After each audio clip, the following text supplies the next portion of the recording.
ஓம் நமச்சிவாய. திருச்சிற்றம்பலம். சிவாய நமக, சிவசிவாய நமக. என் அன்பு கண்மணி, உனக்காக 30 நிமிடமாக நான் காத்திருக்கின்றேன். இரட்டிப்பு மகிழ்ச்சியை என் கையில் வைத்துக்கொண்டு உனக்காக காத்திருக்கிறேன். உன் வீட்டில் ஒரு நல்ல செய்தியை சொல்வதற்காக நான் வந்திருக்கிறேன். உன் வீடு சுபிட்சமடையும் ஒரு சூப்பரான செய்தியை கொண்டு வந்திருக்கிறேன். கேள். என் வீட்டில் என்னுடைய தலைமையில் ஒரு சுபகாரியம் ஒன்று நடக்கப் போகின்றது. அதற்கு நீ ஏற்பாடு செய். நானே வருகிறேன். முன் நின்று அதை நடத்தியும் தருகிறேன். ஓம் சரவண பவ என்று சொல்லி அந்த நல்ல செயலை உடனே தொடங்கு. என் ஆசி உனக்கு உண்டு. உனக்கு எதுவுமே நல்லது நடக்கவில்லையே என்று கவலைப்பட்டு கொண்டிருக்கின்றாய். எது எப்போது என்று நடக்க வேண்டுமோ அன்று நான் நடக்கச் செய்வேன். கவலை கொள்ளாமல் காலங்களை கடந்து செல். யார் எதை சொன்னாலும் காதில் வாங்கிக் கொள்ளாதே. இன்பமானாலும் துன்பமானாலும் ஓடி வர நான் இருக்கின்றேன். எதற்குமே நீ கலங்காதே. உன்னில் எழும் தேவையில்லாத மனமருந்தும் சிந்தனை எழும் காரணம் ஒன்றை நீ 10 பார்க்கின்ற உன்னுடைய கண்கள் அல்ல, உன்னுடைய மனம்தான் காரணம். உன்னை அறிய நீ யாரிடம் எதையும் கேட்க வேண்டாம். உன் முன் உன்னையே யார் என்று காட்டுகின்ற அந்த கண்ணாடி முன்னில் நீ நிற்பதை போன்ற உன் உருவம் நேர்மறை என்று நினைத்து உன்னை கண்ணாடியில் காணும்போது எதிர்மறை, அதாவது உன் வலது கைகள் இடது கையாய் தோன்றும். நீ அதில் உன்னை மாறி காண்பிக்கின்றது என்று கூறுகிறாய். ஆனால் அதுதான் உன்னை உண்மையாக வெளிக்காட்டுகின்றது. கைகள் திசை மாறி காண்பிக்கலாம், ஆனால் உன் ஆன்மாவை காட்டும் உண்மையான ஒரு பொருள் கண்ணாடிதான். அதில் நீ உன்னை நினைக்கின்ற எண்ணம் உயர்த்தி பேசி அந்த கண்ணாடி முன் நின்று பார். உன் உயரங்கள் எவ்வளவு குள்ளமாக இருக்கின்றது என்பதை அறிவாய். இதுவே உன்னை தாழ்த்தும் விஷயங்களை யோசித்துப்பார். அவைகள் தோல்வியாய் இருக்கலாம், ஆனால் அவை உனக்கு தந்த வைரமான பொக்கிஷ அனுபவம். அந்த அனுபவத்தின் பாடங்கள் வெற்றியை விட கோடி மடங்கு பெரியது. வெற்றி என்பது தற்காலிகம்தான், ஆனால் தோல்வியால் நீ உணர்ந்த பாடங்கள், அவற்றின் அனுபவம் வாழ்க்கையில் வெல்ல வைக்கும் உன்னை. அதுதான் உண்மையான வெற்றி. அது உன்னை பக்குவம் அடைய வைத்து நீ எப்படி இருக்க வேண்டும் என்று உனக்கு சொல்லி உன் பிறப்பை புனிதமுடையதாக மாற்றும். நான் சொல்லும் இந்த வழி உனக்கு எளிதாகத்தான் இருக்கும். அந்த எளிமையான வழியில் நீ உன் வாழ்க்கையை நகர்த்தி கொண்டு போ. நீ செல்லுகின்ற பாதை தெளிவாக இருக்கும். நிழலுக்கும் நிஜத்துக்கும் உள்ள வேறுபாட்டை அறிய ஆரம்பித்து விட்டாய். இனி நீ செல்லும் இடமெல்லாம் சுபமாக இருக்கும். உன் வாழ்க்கையில் எல்லாமே சுபமாக நடக்கும். உனக்கான சரியான நேரம் வரும்போது எந்த உருவத்திலாவது நான் உனக்கு காட்சி தருவேன். உன் வீட்டில் மங்களகரமான நிகழ்வுகள் என்னுடைய தலைமையில் நடக்கப் போகின்றது. நீ எப்போது என்னிடம் எதை கேட்டாயோ அதை நான் உனக்கு எப்போது எந்த நொடியில் தர வேண்டும் என்பதை நான் தீர்மானித்து வைத்திருக்கின்றேன். அதன்படிதான் நான் உன் கையில் ஒப்படைப்பேன். அதுவரை நீ பொறுமையாகத்தான் இருக்க வேண்டும். நீ அவசரப்படுவதால் அழுவதால் நான் அதை உனக்கு தரமாட்டேன். எது எப்போது என்று தெரியுமல்லவா, அதை அந்த நொடியில் உனக்கு தருகிறேன். அது உனக்கு மிகவும் மகிழ்ச்சியானதாக இருக்கும்படி தருகிறேன். அதில் எந்த ஆபத்தும் உனக்கு இருக்காது. நல்லது நடக்கும். நான் இருக்கின்றேன். எதற்கும் நீ கவலைப்படாதே. ஏன் கவலைப்பட்டு கொண்டிருக்கின்றாய்? என்னை ஒரு நிமிடம் நன்றாக உற்றுப்பார். என் கண்கள் வழியே நான் உன்னுடன் பேசப்போகிறேன். என் 2 கண்களை நீ பார்த்து கொண்டே இரு. என் கண்களுக்குள் உனக்கு உயிரோட்டம் தெரிகிறதா என்று பார். தெரிந்தால் உன் கேள்விகளுக்கான பதிலை இன்றே தருகிறேன். 1 நிமிடம் போதும். உன் கேள்விக்கான பதில் இன்றே கிடைக்கும். என் கண்களை நன்றாக உட்டுப்பார். உன்னோடு நான் பேச காத்திருக்கிறேன். நான் உனக்காகவே உன் வீடு தேடி வந்திருக்கிறேன். உன்னை தேடி வந்திருக்கிறேன். இனி உன்னை விட்டு எப்பொழுதுமே நான் போக மாட்டேன். நீ நினைத்த அளவிற்கு உன் வாழ்க்கை தரத்தினை நிச்சயம் மாற்றித் தரப்போகின்றேன். இது அப்பாவின் வாக்கு. உன்னுடைய வாழ்க்கையில் அடுத்த நிமிடங்கள் என்ன நடக்கும் என்பதில்தான் மனிதனின் வாழ்நாள் உடைய அர்த்தங்கள் அடங்கியிருக்கின்றது. அந்த அர்த்தங்களுக்கு நாம் ஓடுகின்ற ஓட்டம். அதில் நிதானமாக ஓடுபவர்கள் சில பேர். சிலர் எதற்காக ஏன் என ஒன்றுமே தெரியாமல் ஓடிக்கொண்டே இருக்கிறார்கள். அந்த தற்போதைய உலகத்தை பார்க்கும்போது விடுவது அதில் ஓட்டம் மட்டும்தான் கண்களுக்கு தெரிகிறது. ஏதோ சிறு சிறு இடத்தில் அன்பு, பரிவு, பாசம் என சிலரின் மனதில் பார்க்க முடிகிறது. அப்படிப்பட்ட சூழலில் என் பிள்ளைகளான நீங்கள் என் கண்களுக்கு வித்தியாசமாக தெரிகின்றீர்கள். இந்த நேர்மறையான உலகில், நேர்மறையான சூழ்நிலையில் மனிதர்களிடத்தில் வாழ்வது சுலபம். நேர்மறை உலகம்தான். ஆனால் சில மோசமான எதிர்மறையான குணங்களை நீ கடந்து வருகின்றாய். அது உனக்கே தெரியும். இது வெள்ளத்தில் தத்தளித்தவனுக்கு அவன் முழுகும் நேரத்தில் அவனுக்கு கிடைத்த கைப்பிடி என்பது. அவன் உயிர் காக்கும் தெய்வம். அந்த நேரத்தில் அதுதான் உன் இப்போதைய வாழ்க்கைக்கான நிகழ்வு. நீ எதற்கும் பதைக்காதே. என் கை எப்போதுமே உன்னை காத்துக்கொண்டு உன்னை அரவணைத்து கொண்டுதான் இருக்கும். விரைவில் மேலோங்கி உன்னை பார்த்து நகைத்தவர்களுக்கு முன்னிலையில் நிமிர்ந்து பார்க்க செய்வேன் உன்னை. அதனால் நீ எதற்குமே பயப்படாதே, கலங்காதே. உன்னில் நிச்சயம் வெற்றி என்ற தீபத்தை ஏற்றுவதற்காகவே நான் உன் கூடவே இருந்து கொண்டிருக்கிறேன். நீ பார்க்கும் இடமெல்லாம் எல்லா பக்கமும் நான் உனக்கு காவலாக இருக்கின்றேன். எங்கு பார்த்தாலும் என்னுடைய ரூபம் உனக்கு தெரியும். நான் உனக்குள்ளேயே நன்றாக ஊறியிருக்கின்றேன்.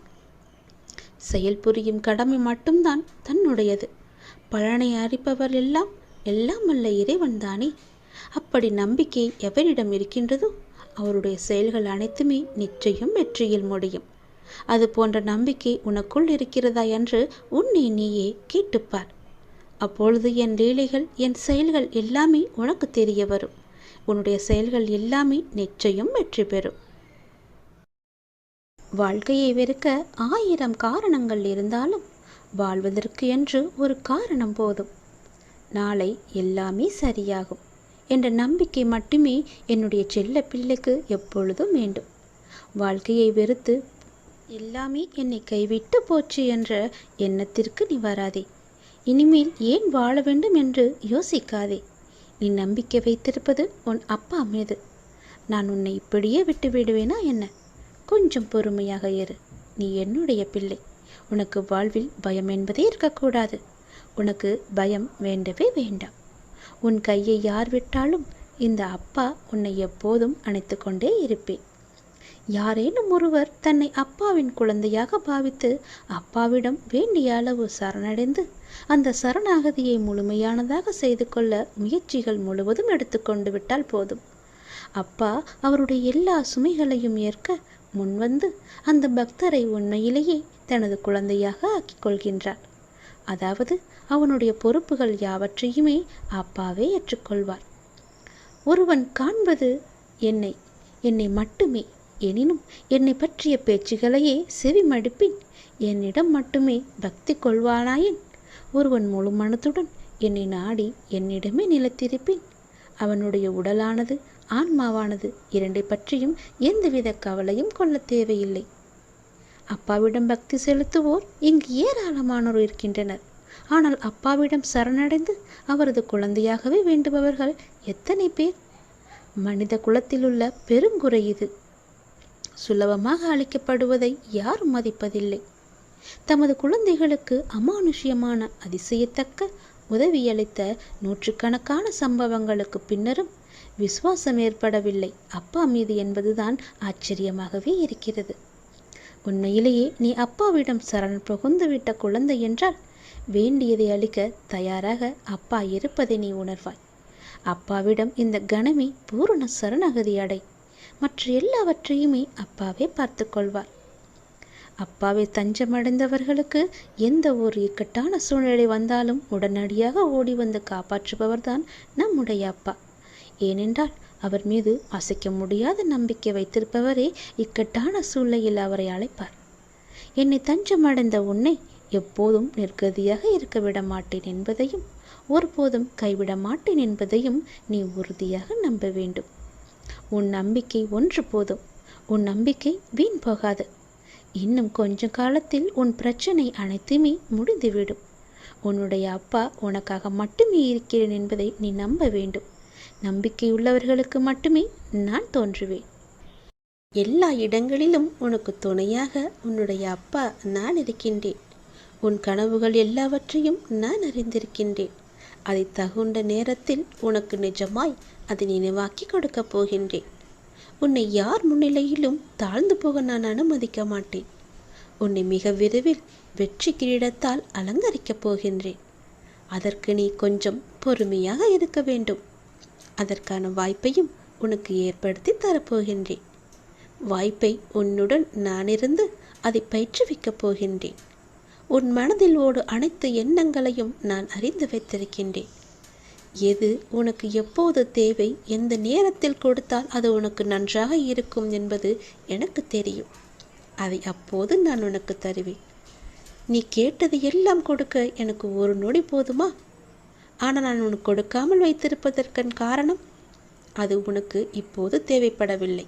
நீ கேட்ட உடனே அதை கொடுத்து விட்டால் அதனால் ஏற்படும் தீமைகளை அனுபவிக்க உன்னால் முடியாது.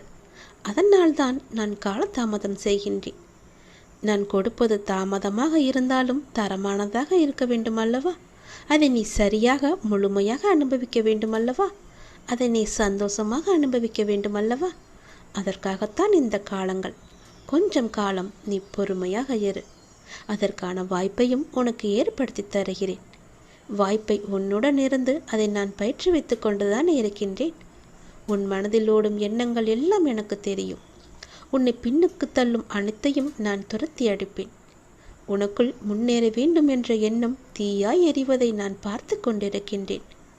ஆனால் விதி என்னும் காற்று வீசுவதால் அந்த நெருப்பானது அங்கும் இங்கும் ஆடிக்கொண்டு இருக்கின்றது.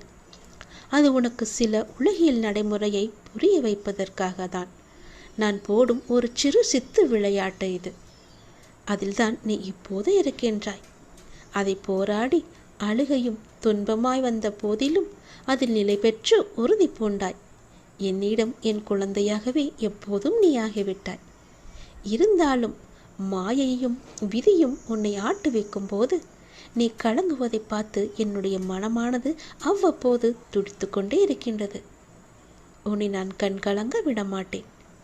உன்னுள் எழும் முன்னேற வேண்டும் என்ற எண்ணம் இப்போது காட்டு தீவையாய் உருகெடுக்கப் போகிறது. அது எதனாலும் அணைக்க முடியாது. உனக்குள்ளே நான் இருக்கின்றேன். எப்போதுமே இருப்பேன். அளவு கடந்த சந்தோஷத்திலும் மிகுந்த வேதனையிலும் நீங்கள் உங்கள் நிலை மாறாமல் இருக்க வேண்டும். அதுவே உங்களை வாழ்வில் நிலைநிறுத்தி செல்லும். எப்பொழுதும் என்னுடைய நாமத்தை நீ ஜபித்து கொண்டே இரு. என்னுடைய சித்து விளையாட்டை நீ அனுபவிப்பாய். அப்படி நீ அனுபவிக்கும் போது அந்த கஷ்டம் உன்னை நெருங்காத அளவுக்கு நான் உன்னை பாதுகாத்து கொண்டு இருப்பேன். எல்லாவற்றிலுமே கொஞ்சம் உனக்கு பொறுமை தேவைதான். அதை நீ கடைப்பிடித்தால் போதும். உன் வாழ்க்கை நன்றாகவே இருக்கும். எதற்கெடுத்தாலும் அவசரப்படாதே. உனக்குள்ளே எப்பொழுதும் பொறுமை என்ற எண்ணம் இருந்து கொண்டே இருக்கட்டும். பொறுமை, நம்பிக்கை, அதுதானே என்னுடைய பொக்கிஷம். அந்த பொக்கிஷத்தை நீ தொலைத்து விடாதே. அது உனக்குள்ளும் இருக்க வேண்டும். அது இருந்தால் உன் வாழ்க்கை நன்றாகவே இருக்கும். நீ கேட்டதை கொடுக்க நான் தயாராக இருக்கிறேன். அதை அனுபவிக்க நீ சந்தோஷமாக இருக்க வேண்டும் அல்லவா? கொஞ்சம் காலம் பொறுமை காத்துக்கொள். நல்லது நடக்கும். நான் தருகிறேன். சரியான நேரம் வரும் வரை காத்திரு. உன்னுடைய வீட்டில் என்னுடைய தலைமையில் ஒரு சுபகாரியம் ஒன்று நடக்கப் போகின்றது. அதற்கு நீ ஏற்பாடு செய். நானே வருகிறேன். முன் நின்று அதை நடத்தியும் தருகிறேன். ஓம் சரவண பவ என்று சொல்லி அந்த நல்ல செயலை உடனே தொடங்கு. என் ஆசி உனக்கு உண்டு. உனக்கு எதுவுமே நல்லது நடக்கவில்லையே என்று கவலைப்பட்டு கொண்டிருக்கின்றாய். எது எப்போது என்று நடக்க வேண்டுமோ அன்று நான் நடக்கச் செய்வேன். கவலை கொள்ளாமல் காலங்களை கடந்துச்சு. யார் எதை சொன்னாலும் காதில் வாங்கிக் கொள்ளாதே. இன்பமானாலும் துன்பமானாலும் ஓடிவர நான் இருக்கின்றேன். எதற்குமே நீ கலங்காதே. உன்னில் எழும் தேவையில்லாத மனமருந்தும் சிந்தனை எழும் காரணம் ஒன்றை நீ 10ஆக பார்க்கின்ற உன்னுடைய கண்கள் அல்ல, உன்னுடைய மனம்தான் காரணம். உன்னை அறிய நீ யாரிடம் எதையும் கேட்க வேண்டாம். உன் முன் உன்னையே யார் என்று காட்டுகின்ற அந்த கண்ணாடி முன்னில் நீ நிற்பதை போன்ற உன் உருவம் நேர்மறை என்று நினைத்து உன்னை கண்ணாடியில் காணும்போது எதிர்மறை, அதாவது உன் வலது கைகள் இடது கையாய் தோன்றும். நீ அதில் உன்னை மாறி காண்பிக்கின்றது என்று கூறுகிறாய். ஆனால் அதுதான் உன்னை உண்மையாக வெளிக்காட்டுகின்றது. கைகள் திசை மாறி காண்பிக்கலாம். ஆனால் உன் ஆன்மாவை காட்டும் உண்மையான ஒரு பொருள் கண்ணாடிதான். அதில் நீ உன்னை நினைக்கின்ற எண்ணம் உயர்த்தி பேசி அந்த கண்ணாடி முன் நின்று பார். உன் உயரங்கள் எவ்வளவு குள்ளமாக இருக்கின்றது என்பதை அறிவாய். இதுவே உன்னை தாழ்த்தும் விஷயங்களை யோசித்துப்பார். அவைகள் தோல்வியாய் இருக்கலாம், ஆனால் அவை உனக்கு தந்த பைரமான பொக்கிஷ அனுபவம். அந்த அனுபவத்தின் பாடங்கள் வெற்றியை விட கோடி மடங்கு பெரியது. வெற்றி என்பது தற்காலிகம்தான், ஆனால் தோல்வியால் நீ உணர்ந்த பாடங்கள், அவற்றின் அனுபவம் வாழ்க்கையில் வெல்ல வைக்கும் உன்னை. அதுதான் உண்மையான வெற்றி. அது உன்னை பக்குவம் அடைய வைத்து நீ எப்படி இருக்க வேண்டும் என்று உனக்கு சொல்லி உன் பிறப்பை புனிதமுடையதாக மாற்றும். நான் சொல்லும் இந்த வழி உனக்கு எளிதாகத்தான் இருக்கும். அந்த எளிமையான வழியில் நீ உன் வாழ்க்கையை நகர்த்தி கொண்டு போ. நீ செல்லுகின்ற பாதை தெளிவாக இருக்கும். நிழலுக்கும் நிஜத்துக்கும் உள்ள வேறுபாட்டை அறிய ஆரம்பித்து விட்டாய். இனி நீ செல்லும் இடமெல்லாம் சுபமாக இருக்கும். உன் வாழ்க்கையில் எல்லாமே சுபமாக நடக்கும். உனக்கான சரியான நேரம் வரும்போது எந்த உருவத்திலாவது நான் உனக்கு காட்சி தருவேன். உன் வீட்டில் மங்களகரமான நிகழ்வுகள் என்னுடைய தலைமையில் நடக்கப் போகின்றது. நீ எப்போது என்னிடம் எதை கேட்டாயோ அதை நான் உனக்கு எப்போது எந்த நொடியில் தர வேண்டும் என்பதை நான் தீர்மானித்து வைத்திருக்கின்றேன். அதன்படிதான் நான் உன் கையில் ஒப்படைப்பேன். அதுவரை நீ பொறுமையாகத்தான் இருக்க வேண்டும். நீ அவசரப்படுவதால் அழுவதால் நான் அதை உனக்கு தரமாட்டேன். எது எப்போது என்று தெரியுமல்லவா, அதை அந்த நொடியில் உனக்கு தருகிறேன். அது உனக்கு மிகவும் மகிழ்ச்சியானதாக இருக்கும்படி தருகிறேன். அதில் எந்த ஆபத்தும் உனக்கு இருக்காது. நல்லது நடக்கும். நான் உனது கோரிக்கையை நிறைவேற்றப் போகின்றேன். இரட்டிப்பு மகிழ்ச்சியுடன் நல்ல செய்தி சொல்லத்தான் நான் இப்போது வந்திருக்கிறேன். நீ இதை கேட்கும் நொடியே நீயும் உன் இல்லமும் சுபிட்சமடையப் போகிறது. மகிழ்ச்சியும் கிடைக்கப் போகிறது. நீ விரும்பியது எல்லாம் உனக்கு கிடைத்து கொண்டே இருக்க போகிறது. அப்பா உனக்கு நல்ல செய்தி சொல்ல வந்திருக்கிறேன். மன மகிழ்ச்சியுடன் சந்தோஷமாகவே இதை கேள். நீ வாழ்ந்து கொண்டிருக்கும் இந்த தற்போதைய வாழ்க்கை நான் உனக்கு கொடுத்தது. இதில் நீ அனுபவிக்கும் அத்தனையுமே நான் உனக்கு ஆசீர்வதித்து கொடுத்தது. இதை நீ எப்போதும் ஒரு நாளும் மறக்கக்கூடாது. இதை நீ புரிந்து கொண்டால் மறுகணமே உனது கண்கள் முன்பு நான் தோன்றுவேன். நம்பிக்கையோடு இதை நீ ஏற்றுக்கொண்டால் மட்டுமே இது சாத்தியமாகும். உன்னை தேடி உனது இல்லம் நாடி உன்னுடன் சேர்ந்து சாப்பிடுவதற்கு நான் வந்து கொண்டே இருக்கின்றேன். எனக்கு பிடித்த உணவை தயார் செய்து வை. உன் வீட்டில் வந்து தங்கி அதை நான் உண்ண போகின்றேன். உன்னை நீ தயார்படுத்திக்கொள். எனது பரிபூரண ஆசீர்வாதம் உனக்கு கிடைக்கப் போகின்றது. அளவில்லாத மகிழ்ச்சி உனக்கு கிடைக்கப் போகின்றது. எனது காலடி படும் நேரம் உன்னுடைய வீடும் நீயும் சுபிட்சமடைய போகின்றாய். இதுவரை இல்லாத அளவு பெருமளவு இரட்டிப்பு மகிழ்ச்சியுடன் நீ சந்தோஷமாகவே வாழப் போகின்றாய். நீ என்னிடத்தில் வைத்த கோரிக்கைகள் எதுவாக இருந்தாலும் அது நிச்சயம் நிறைவேறப் போகின்றது. நீ விரும்பியது எல்லாமே உனக்கு கிடைக்கப் போகின்றது. உன்னை பார்த்து ஏளனமாக சிரித்தவர்கள் எல்லாம் உன்னை பார்த்து வியக்கும் வண்ணம் நான் உன்னை உயர்த்தி வாழ வைக்கப் போகின்றேன். நடப்பது இனி நடக்கப் போவது இதுவரை நடந்தது எல்லாமே என்னுடைய அனுகிரகத்தால் தானே, என்னுடைய துணையால் தானே, என்னுடைய லீலைகள் தானே. அப்படி இருக்கும்போது இனி நடப்பதும் நீ நடந்து கொண்டு இருப்பதும் எல்லாமே என்னுடைய நன்மைகளாக மட்டுமே உனக்கு இருக்கும். நடத்தப் போவதும் நீ நடப்பவை அனைத்துமே நன்மை தருவதாக மட்டுமே இருக்கும். நம்பிக்கை உன்னிடத்தில் தொடங்கும் போது உன்னை நோக்கி துன்பம் வரவே செய்யாது. என் மீதான நம்பிக்கையை நீ வலுப்படுத்த அந்த துன்பமானது உன்னை கண்டு ஓடோடிவிடும். நீ எப்போதெல்லாம் என் நாமத்தை நீ சொல்லிக்கொண்டே இருக்கின்றாயோ, நம்பிக்கையோடு என்னை நினைத்து உன் வீட்டில் தேபமேற்றுகிறாயோ, அந்த நொடியே உன் வீடு சுபிட்சமடையும். என் காலடி உன் வீட்டில் பட்டவுடனே உனக்கான நல்ல நல்ல மாறுதல்கள் எல்லாம் ஒன்றின் பின் ஒன்றாக நடக்கத் தொடங்கும். உன் வீடு முழுவதும் தீப ஒளியாக நான் காட்சி தருவேன். உன் வீடு சுபிட்சமடைய நான் உன் இல்லத்திலேயே தங்கப் போகிறேன். உன் வீடு எப்பொழுதும் தெய்வ கடாட்சம் நிறைந்ததாகவே இருக்கப் போகிறது. நீ கேட்ட செல்வங்களுடன் உன் இல்லத்தில் வந்து நான் தங்கப் போகிறேன். எனக்காக உணவு பரிமாற நீ தயாராக இரு. எனக்கு வேண்டிய உணவை சமைத்து வை. நான் வந்து சாப்பிடுகிறேன். எல்லாமே உனக்கு நல்லதாகவே நடக்கும்.